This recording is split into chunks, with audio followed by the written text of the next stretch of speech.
Day everyone! Today we will be discussing about poverty, a common social issue to be discussed by Group 1. Poverty is a social issue where individuals or groups lack the financial resources to meet basic needs such as food, shelter, clothing, healthcare, and education. It is not only about the absence of money, but also about the lack of opportunities and access to services that allows people to live a decent life. Poverty leads to hunger, poor health, lack of education, unemployment, and even crime. It also creates inequality in society and limits people's potential to improve their lives. Here are some pictures about poverty. Are social problems a result of an individual or a social system?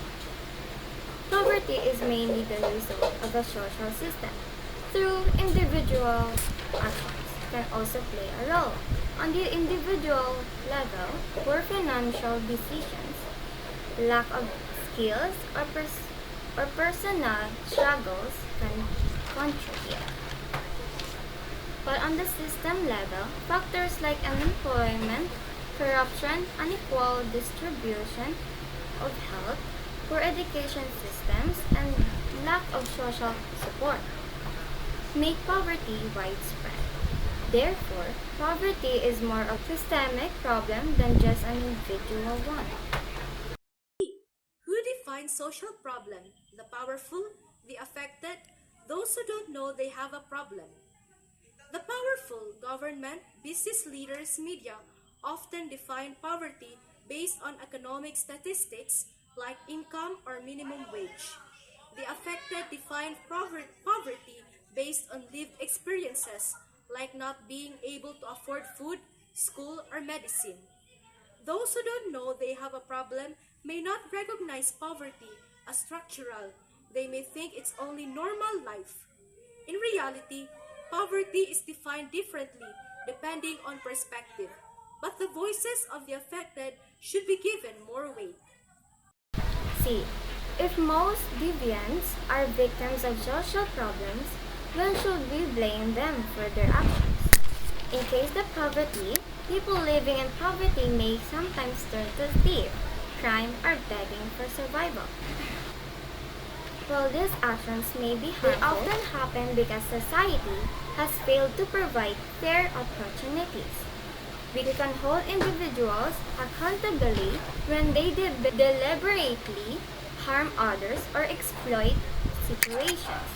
But in most cases, instead of blaming the poor, society should address the root causes: lack of jobs, education, and social safety nets. Poverty-driven actions are more of a systemic failure than simply individual faults. Is our system unequal by design? Yes, our system often favors the wealthy and powerful, while the poor remain trapped in a cycle of poverty. Education and healthcare are often more accessible to those with money. Job opportunities and wages are unfairly distributed. Political and economic systems tend to prioritize the interests of the rich. This shows that inequality is not accidental. It is built into the way the system works. However, it can be changed through fair policies, equal access to resources, and social reforms. Lastly, summary. Poverty is a serious social issue that limits people's access to basic needs and opportunities. It, it is mainly caused by systemic problems, not just individual choices. Social problems like poverty are often defined by the powerful, but the voices of the poor must also be heard. People in poverty should not be unfairly blamed for survival-driven actions, since these are rooted in structural issues. Our system is unequal by design, but with proper reforms, poverty and inequality can be reduced. That's our report about poverty. Thank you for listening once again. We are Group 1.